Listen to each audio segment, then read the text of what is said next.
ക്രിസ്തുവിൻ്റെ തിരുപ്പിറവി ആഘോഷങ്ങൾക്കായി ഏറ്റവും അടുത്ത ഒരുക്കങ്ങൾ നടത്തുന്ന മണിക്കൂറുകളിലാണ് നാം.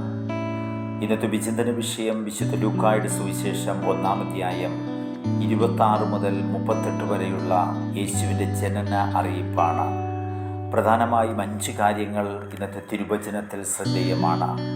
ഒന്നാമതായി, ദൈവിക രക്ഷാകര പ്രവർത്തനങ്ങളിൽ മറിയത്തെ പരിചയപ്പെടുത്തുന്നു. രണ്ടാമതായി, മറിയത്തിൻ്റെ സ്വഭാവവും സവിശേഷതകളും വ്യക്തമാക്കുന്നു. മൂന്നാമതായി, മറിയത്തിൽ നിന്ന് ജനിക്കുന്ന ഈ രക്ഷകൻ്റെ സവിശേഷതകൾ വ്യക്തമാക്കുന്നു. നാലാമതായി, മറിയത്തിൻ്റെ സംശയവും മറുപടിയും. അഞ്ചാമതായി, മറിയത്തിൻ്റെ സമ്മതം.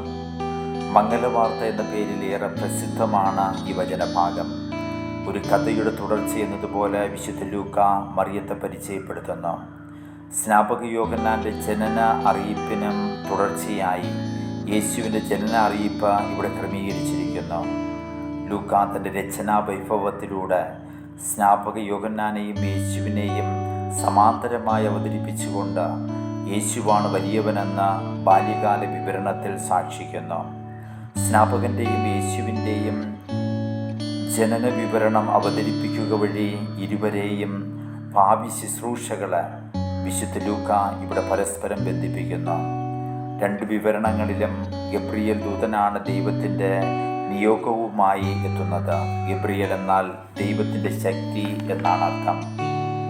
ഗബ്രിയേൽ ദൂതൻ മറിയത്തിന് നൽകുന്ന സന്ദേശം യേശുവിനെ പരിശുദ്ധാത്മാവിൻ്റെ ശക്തിയാൽ ഗർഭം ധരിക്കുമെന്നാണ്. പഴയ നിയമ പിറവി പ്രവചനത്തിൻ്റെയും ദൈവവിളി വിവരണങ്ങളുടെയും പശ്ചാത്തലം ഈ വിവരണത്തിൽ കാണാൻ കഴിയും. ഒരു ദൗത്യം നിർവഹിക്കുവാൻ വ്യക്തികളെ വിളിച്ച് നിയോഗിക്കുന്നതിൻ്റെ വിവരണങ്ങളാണ് ദൈവവിളി വിവരണങ്ങൾ. ന്യായാധിപന്മാരുടെ പുസ്തകം 6-ാം അധ്യായം 13 മുതൽ 34 വരെയുള്ള ഗിദെയോനെ വിളിക്കുന്ന വിവരണത്തോട് മംഗലവാർത്ത വിവരണത്തിന് ഏറെ സാമ്യമുള്ളതായി കാണാൻ കഴിയും. സ്നാപകൻ്റെ ജനന അറിയിപ്പും യേശുവിൻ്റെ ജനന അറിയിപ്പും തമ്മിൽ സാധർമ്മ്യവും വൈധർമ്മ്യങ്ങളുമുണ്ട്. മനുഷ്യ സാധാരണ രീതിയിലാണ് എലിസബത്ത് ഗർഭം ധരിച്ചത്. എന്നാൽ ഇതിൽ നിന്ന് വ്യത്യസ്തമായി നസ്രത്തിൽ വീട്ടിൽ വെച്ച് ജോസഫുമായി വിവാഹ നിശ്ചയം ചെയ്തിരുന്ന മറിയത്തിനാണ് ഗബ്രിയേൽ ദൂതൻ സന്ദേശം നൽകുന്നത്. വിവാഹ നിശ്ചയം കഴിഞ്ഞതിനാൽ മറിയം നിയമപരമായി ജോസഫിൻ്റെ ഗോത്രത്തിൽപ്പെടുന്നു. സഖറിയായുടെയും എലിസബത്തിൻ്റെയും പ്രാർത്ഥനയുടെ ഫലം കൂടെയാണ് സ്നാപക യോഹന്നാൻ. യേശുവിൻ്റെ ജനനത്തിൽ അപ്രകാരമുള്ള പ്രാർത്ഥന കാണാൻ കഴിയില്ല. ദൈവികമായ ഇടപെടലിൻ്റെ ഭാഗമായി മറിയം ഗർഭം ധരിക്കുന്നു. മറിയം കന്യകയാണെന്ന് വിശുദ്ധ ലൂക്ക വ്യക്തമാക്കുന്നു. മറിയം യൗസേപ്പിന് വിവാഹ വാഗ്ദാനം നടത്തിയിരുന്നുവെന്ന് വിശുദ്ധ ലൂക്കായും വിശുദ്ധ മത്തായിയും പറയുന്നു. യഹൂദാചാരമനുസരിച്ച് 1 വർഷമാണ് വിവാഹ വാഗ്ദാന കാലാവധി. അക്കാലത്ത് മാതാപിതാക്കളുടെ കൂടെയാണ് പെൺകുട്ടികൾ വസിക്കുന്നത്. വചനത്തിൽ മറിയം ഭർത്താവിനോടൊപ്പം വസിക്കാൻ തുടങ്ങിയില്ല എന്ന് സൂചിപ്പിക്കാനാണ് അവർ വിവാഹ വാഗ്ദാനം ചെയ്തിരുന്നു എന്ന് രേഖപ്പെടുത്തിയിരിക്കുന്നത്. മാലാഖ മറിയത്തെ അഭിവാദനം ചെയ്തത് ദൈവകൃപ നിറഞ്ഞവളെ എന്നാണ്. കെഹറിത്തേമനെ എന്ന ഗ്രീക്ക് പദമാണ് കൃപ നിറഞ്ഞവളെ എന്ന് വിവർത്തനം ചെയ്തിരിക്കുന്നത്. ഹൈറ എന്ന ഗ്രീക്ക് പദത്തിൻ്റെ രൂപഭേദകമായിട്ടാണ് ഇതിനെ കാണാൻ കഴിയുക. അതിൻ്റെ അർത്ഥം സന്തോഷിക്കുക എന്നാണ്. പ്രതീക്ഷിച്ചു കൊണ്ടിരിക്കുന്ന രക്ഷ സമീപത്തായിരിക്കുന്നതിനാൽ സന്തോഷിക്കുക എന്നാണ് അർത്ഥമാക്കുക. രക്ഷയുടെ പൂർത്തീകരണം സമീപസ്ഥമായി എന്ന് വ്യക്തമാക്കുന്നു.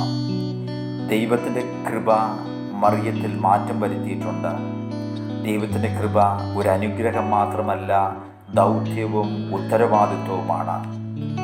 കൃപ നിറഞ്ഞവളെ എന്നത് മറിയത്തെ ദൈവകൃപയാൽ രൂപീകൃതയാക്കി എന്ന് വിവക്ഷിക്കുന്നു. ഈ ദൈവകൃപയിലൂടെ രക്ഷകൻ്റെ അമ്മ എന്ന അപൂർവ ദൗത്യം ഏറ്റെടുക്കുവാൻ മറിയം തിരഞ്ഞെടുക്കപ്പെട്ടു. കർത്താവ് നിന്നോടുകൂടെ എന്ന അഭിവാദന ശൈലി പഴയ നിയമത്തിൽ ധാരാളം കാണാൻ കഴിയും. കർത്താവ് തൻ്റെ സാന്നിധ്യം വാഗ്ദാനം ചെയ്ത് ധൈര്യം പകരുന്ന വാക്കുകളാണിവ.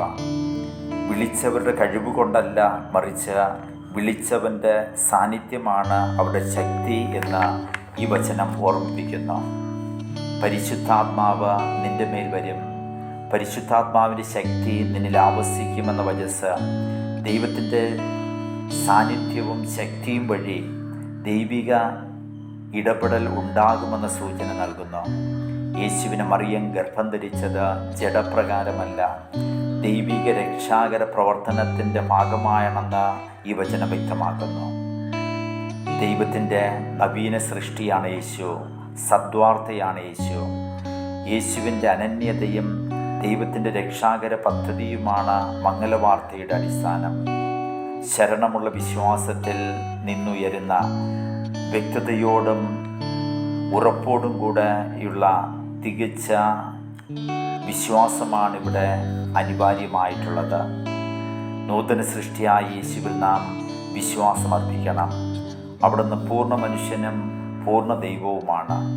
രക്ഷകനും ദൈവപുത്രനുമായ ക്രിസ്തുവിൽ വിശ്വസിക്കുക എന്നത് കേവലം ഭൗതികമായ ഒരു പ്രവർത്തനം മാത്രമല്ല, അവയേക്കാൾ ഉപരി വിശ്വാസത്തിൻ്റെ പൂർണ്ണ സമർപ്പണമാണ്. ദൈവഹിതത്തിന് ഭൗതിക തലത്തിലുപരിയായി വിശ്വാസ തലത്തിൽ പ്രത്യുത്തരം നൽകിയവളാണ് പരിശുദ്ധ മറിയം. ആഗമനകാലത്തിൽ മറിയത്തിൻ്റെ മാതൃകയാണ് ഹൃദയത്തിൽ ഉണ്ണിയേശുവിന് ജന്മം നൽകുവാൻ നമ്മെയും പ്രാപ്തരാക്കുന്നത്. മറിയം ദൈവകൃപ നിറഞ്ഞവളായി അനുതാപത്തിൻ്റെ അടയാളമായ കുമ്പസാരത്തിലൂടെ നമുക്കും കൃപ നിറഞ്ഞവരാകാം. അവിടുത്തെ തിരുപ്പിറവി ആഘോഷത്തിനൊരുങ്ങുമ്പോൾ ദൈവത്തിന് നമ്മുടെ സമ്മതം അനിവാര്യമാണ്. പരിശുദ്ധ മറിയം നൽകുന്ന പാഠം ഉൾക്കൊണ്ട് ദൈവിക വഴികളിലൂടെ ചരിക്കുവാൻ ദൈവം നമ്മെ പ്രാപ്തരാക്കട്ടെ. ദൈവം നമ്മെ അനുഗ്രഹിക്കട്ടെ.